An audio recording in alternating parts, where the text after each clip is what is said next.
امام حسن اور حسین بیمار ہو گئے تو حضرت فاطمہ نے منت مانگی، یا اللہ میرے بچوں کو شفا دے، میں 3 روزے رکھوں گی۔ کون سی منت مانی؟ بولیے۔ ہم صرف دیگ کی منت ہی مانتے ہیں، میں دیگ پکاواں گا۔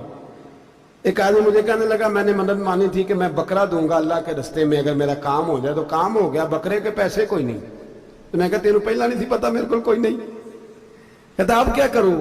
میں کہا اب تو دینی پڑے گی، اور اس میں بھی تحقیق باقی ہے، لیکن بات یہ ہے بھائی کہ منت یہ کیوں نہیں مانی کہ یا اللہ میرا کام ہو جائے، میں 100 نفل پڑھوں گا۔ جو بھی منت مانگتا ہے وہ دیگ کی مان لیتا ہے، بکرے کی منت ہی مانتے ہو، یہ کیوں نہیں منت مانتے کہ یا اللہ میرا کام ہو جائے تو میں پورا قرآن شریف ختم کروں گا؟ یہ ذرا پڑھنا پڑتا ہے، اس لیے عبادت کرنی پڑتی ہے، اس لیے اس کی منت ہی نہیں مانتے سرے سے۔ حضرت فاطمہ نے کیا منت مانگی؟ بچے صحیح ہو جائیں گے تو بولیے 3 روزے رکھوں گے۔ اللہ تبارک و تعالیٰ نے بچوں کو شفا عطا فرما دی، اور میں سمجھتا ہوں یہ کربلا کی ٹریننگ تھی۔ روزے رکھے بچوں نے۔ کس نے روزے رکھے؟ بچوں نے۔ کس نے؟ 7-8 سال کی عمریں بچوں کی۔ حضرت علی فرماتے ہیں جب میں نے دیکھا نا میرے بچے بھی روزے سے ہیں تو میں کہیں سے تھوڑے سے جون لایا۔ یہ شہزادے ہیں کائنات کے سب سے بڑے۔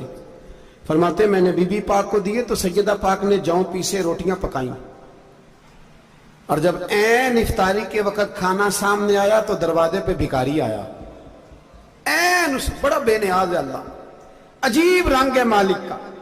عین افطاری کا وقت جب آدمی کہتا ہے کہ فٹافٹ ہو جائے، بھکاری دروازے پہ آیا اور اس نے صدا دی، او میرے رسول کے گھر والوں، کئی دنوں سے روٹی نہیں کھائی۔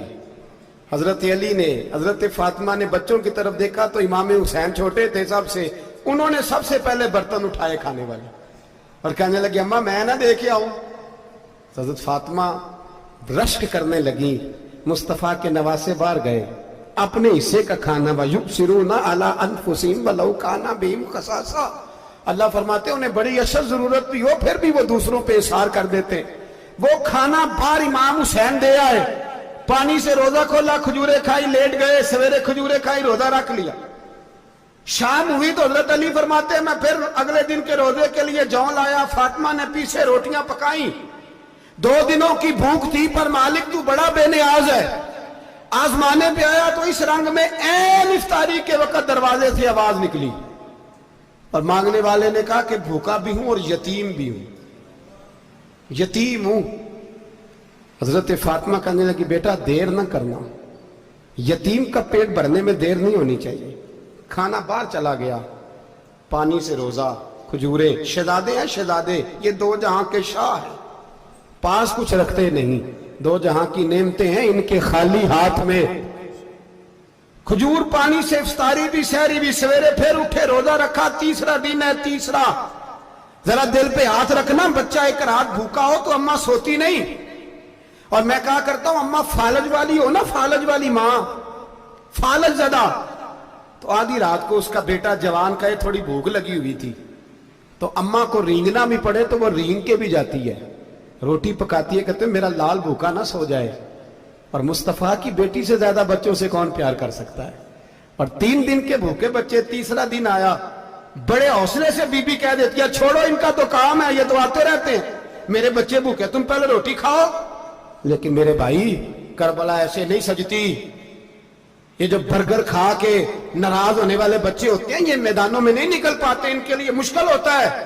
حضرت فاطمہ نے، حضرت علی نے ڈیوٹی کی، ڈیوٹی اپنے بچوں کو تیار کیا کربلا کے لیے۔ تیسرے دن جب رکھا صاحب نے کھانا تو باہر سے بولنے والا بولا کہا میں مسکین ہوں، لاچار ہوں، گھر بھی کوئی نہیں، کھانا بھی کوئی نہیں۔ امام حسین پھر اٹھے، تیسرے دن کا بھی کھانا دے دیا۔ حضرت علی فرماتے ہیں میں بچے پکڑ کے مسجد لے کے گیا، کہیں بھوک سے میرے لال گر نہ جائیں۔ کہتے ہیں ہامتے کامتے تینوں شہزادے مسجد میں داخل جو ہوئے تو بس ہماری قیمت پڑ گئی، مول پڑ گیا ہمارا۔ کہتے ہیں مسجد میں قدم رکھا تو ایسے لگا جیسے نبی پاک ہمارا انتظار کر رہے ہیں۔ فرماتے ہیں تیسرے دن کی مغرب پڑھنے گئے تو حضور نے تینوں باپ بیٹوں کو چہرے دیکھے، فرمایا علی یہ جبریل کھڑے ہیں اور فرما رہے ہیں تیرے 3 دن کا عمل خدا کو بھی بڑا پسند آیا ہے، محمد مصطفیٰ کو بھی بڑا پسند آیا ہے، بڑا